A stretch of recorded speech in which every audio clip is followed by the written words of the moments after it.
শান্তিপুর গ্রামে কাশিম, তার বউ কমলা ও তাদের একটিমাত্র ছেলে কনক বাস করত। শান্তিপুর গ্রামের বাজারে কলা বিক্রি করে কাশিম তার সংসার চালাতো। মা, বাবা, আমি একটু নানাদের বাড়িতে বেড়াতে যাব। অনেকদিন হয়েছে নানাদের বাড়িতে বেড়াতে যাওয়া হয় না। না না বাবা, এখন কোথাও যেতে হবে না, কয়েকদিন যাক, তারপর আমরা সবাই মিলে একসাথে যাব।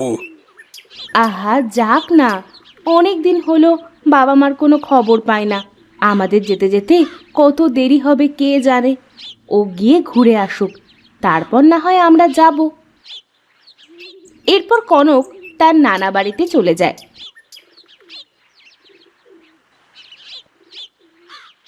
কাশেম ভাই, বাড়িতে আছো? এত সকাল সকাল কে ডাকতে আসলো, যাই দেখে আসি।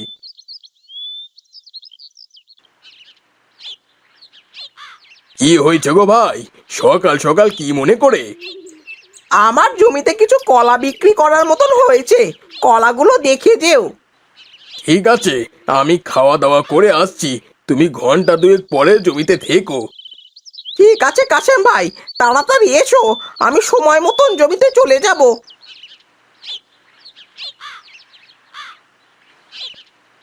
গিন্নি, ওই গো গিন্নি, চারটে খেতে দেবে নাকি বাসি পেটে মাঠে চলে যেতে হবে? একটু সবুর করো, এই তো খাবার হয়ে গেল প্রায়। তাড়াতাড়ি করো, যেতে হবে কলা কিনতে। আমি বারান্দায় বসলাম। একটু পরে গিন্নি খাবার নিয়ে আসে। কাশিম খুব তৃপ্তি করে খাবার খায়। গিন্নি, আমি মাঠে গেলাম, বেশ কিছু কলা কিনতে হবে, আমার ফিরতে ফিরতে বিকেল হয়ে যাবে। আচ্ছা, বেশ, যাও, তবে একটু তাড়াতাড়ি ফিরে আসার চেষ্টা করবে। ঠিক আছে গিন্নি, চেষ্টা করব। এই বলে কাশিম তার ভ্যানটি নিয়ে মাঠে চলে আসে। সে গিয়ে দেখে রানা আগে থেকেই সেখানে অপেক্ষা করছে। কি গো কাশেম ভাই, আসতে এত দেরি করলে যে? সে আর বলো না বাবু, গিন্নি রান্না করতে বড্ড দেরি করে ফেলেছিল। সে যাই হোক, তুমি দেখো কতগুলো কলা কাটার মতন হয়েছে। এরপর কাশিম রানার জমি থেকে কলা কেটে নিয়ে বাড়িতে চলে আসে।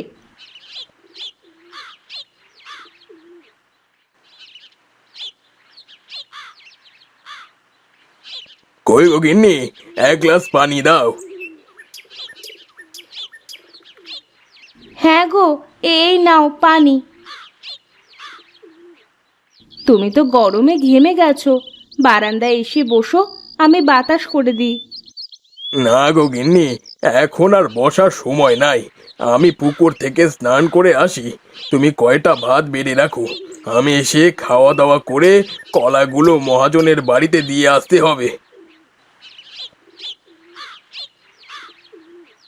এরপর কাশিম গোসল করে এসে খাওয়া দাওয়া শেষ করে কলাগুলো নিয়ে তার মহাজন সুমনের বাড়ি যায়। সুমন ভাই, সুমন ভাই, বাড়িতে আছো? কি রে কাশেম, তুই এই অবেলা করে কি মনে করে আসলি? না, তেমন কিছু না, কিছু কলা নিয়ে এসেছিলাম আর কি। ঠিক আছে, কলাগুলো কাচারি ঘরে রেখে চলে যা। বলছিলাম সুমন ভাই, আমার কাছে তো টাকা কড়ি তেমন নাই, আর লোকজনদের থেকেও তো কলা বাকি করে নিয়ে এসেছি, প্রায় 1 মাস হয়ে গেল, আপনি কোনো টাকা পয়সা দেন না। লোকজন তো আর শুনছে না, কিছু টাকা দেন আমাকে। এবারের কলার ব্যবসায় অনেক লোকসান হয়েছে রে তো, আর কিছুদিন লোকজনদের একটু ঠেকা, আমি সপ্তাহ দুয়েক পরে সব টাকা একেবারে পরিশোধ করে দেব। কাশিম আর কোনো কথা না বলে বাড়িতে চলে আসে। পরের দিন সকালে গফুর নামের একজন লোক কাশিমের বাড়িতে আসে। কাশেম, বাড়িতে আছিস? কোথায় ঘরের কোণে লুকিয়ে আছিস? বেরিয়ে আয়। কি হয়েছে গফুর ভাই, সকাল সকাল আমার বাড়িতে এসে এমন চেঁচামেচি শুরু করেছো কেন? চেঁচামেচি করবো না তো করবো কি? তোর মহাজন ওই যে সুমন বেটা, ও তো পালিয়ে গেছে। গ্রামের অর্ধেকের বেশি লোক ওর কাছে টাকা পাবে, আর তুইও তো গ্রামের অনেক লোকের কাছ থেকে কলা বাকি করে তাদের টাকা না দিয়ে ছল ছাতুরি শুরু করেছিস। কালকের মধ্যে আমাদের সব কলার টাকা পরিশোধ না করলে তোকে আমরা ভিটে বাড়ি ছাড়া করব, এই শুনে রাখ। সে কি দাদা, আমি তো এসবের কিছুই জানি না। আর সুমন পালিয়েছে মানে আমি তো গ্রামের মানুষের থেকে কলা নিয়ে তাকে দিয়েছি, তার কাছে তো আমার অনেক টাকা পাও না। আমি অত শত জানি না, তুই কালকের মধ্যে সবার টাকা না দিলে তোকে আমরা গ্রাম ছাড়া করব।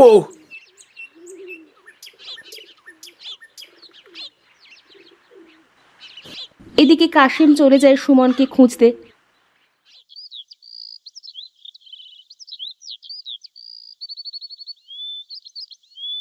সারাদিন খোঁজাখুঁজি করে সে সুমনকে না পেয়ে রাতে বাড়িতে চলে আসে। কি করি গিন্নি বলো তো, চিন্তায় চিন্তায় আমার মাথা যে আর কোনো কাজ করছে না। এতগুলো টাকা কিভাবে পরিশোধ করব? টাকাগুলো পরিশোধ না করতে পারলে যে লোকজন আমাকে গ্রাম ছাড়া করবে। ওসব তুমি একদম চিন্তা করো না, আমাদের মাঠের জমিটা বিক্রি করে লোকজনের টাকা পরিশোধ করে দেওয়া যাবে। কিন্তু এইটুকুই তো আমাদের শেষ সম্বল। জমিটাও যদি হারিয়ে যায় তাহলে সংসার চালাবো কি করে বলো? ঠিকই কোনো একটা ব্যবস্থা করে দেবেন, তুমি না চিন্তা করে ঘুমাও।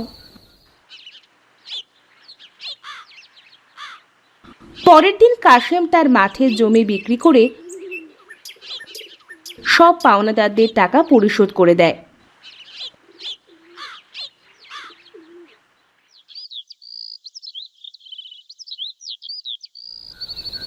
হঠাৎ করে কি সর্বনাশ হয়ে গেল আমাদের। আমাদের শেষ সম্বল ওই জমিটুকু, সেটাও হাত ছাড়া হতে গেল। এখন কি করে সংসার চালাবো বলো? ওসব নিয়ে তুমি চিন্তা করো না, বিধাতা ঠিক একটা ব্যবস্থা করে দেবে। অনেক রাত হয়েছে, এবার ঘুমিয়ে পড়ো। পরের দিন সকালে কাশেম ঘুম থেকে উঠে পুকুর পাড়ে গোসল করতে গিয়ে দেখে সেখানে মস্ত বড় একটা কলা গাছ। আরে এ কি, এ পুকুর পাড়ে এত বড় কলা গাছ কি করে হলো? কালকে দুপুর বেলা গোসল করার সময়ও কোনো গাছ দেখলাম না। হঠাৎ করে এত বড় গাছ কিভাবে হলো? গিন্নি, গিন্নি, তাড়াতাড়ি এসে দেখে যাও। কি হয়েছে, এত ডাকাডাকি করছো যে? তাকিয়ে দেখো, পুকুর পাড়ে কত বড় কলা গাছ হয়েছে। শুধু কলা গাছে না, দেখো কত বড় কলার কাঁদি পড়েছে। এত বড় কলার কাঁদি আমি তো জীবনেও দেখিনি। কিন্তু হঠাৎ করে এত বড় কলা গাছ আসলো কি করে? আরে বাস, আমার তো বিশ্বাসই হচ্ছে না, বুড়িমার কথা এভাবে সত্যি হয়ে গেল। কি রে বাবা, তুই হঠাৎ করে নানা বাড়ি থেকে চলে আসলি যে? আর এইসব কি বলছিস? বুড়িমার কথা সত্য হয়ে গেল মানে? কিছুদিন আগে পাঠশালায় যেতে আমার এক বুড়িমার সাথে দেখা হয়েছিল। সে খুবই ক্ষুধায় ছিল, তাই আমি তাকে কিছু খাবার খেতে দিয়েছিলাম। সে খাবারগুলো খাওয়ার পরে আমাকে একটা কলার বীজ দিয়েছিল আর বলেছিল বীজটি পুকুর পাড়ে লাগিয়ে রাখতে। কিন্তু তুই এসব কথা আগে আমাদের বলিসনি কেন? আমি তো বীজটি লাগিয়ে নানু বাড়িতে চলে গিয়েছিলাম, ভেবেছিলাম এসে তোমাদের সব কিছু বলবো। কিন্তু দেখো, আমি আস্তে আস্তে কত বড় গাছ হয়ে গেছে। বুড়িমা আরও বলেছিলেন এই গাছের কলা কখনো শেষ হবে না। এই গাছের কলা কেটে নিলে পরের দিন আবারও এক কাঁদি কলা হবে। বুঝলে গিন্নি, ছেলেটার মাথাটা মনে হয় একদমই গেছে। এক গাছে কোনোদিন বারবার কলা ধরে? আচ্ছা বাবা, তুমি এক কাজ করো, এই কলার কাঁদিটা কেটে নাও, তারপর কাল সকালে এসে দেখবে আবার কলা হয় কিনা। তবে তাই হোক, দেখি কি করে এক গাছে বারবার কলা হয়। এরপর কাশেম কলাটি কেটে নিয়ে যায়।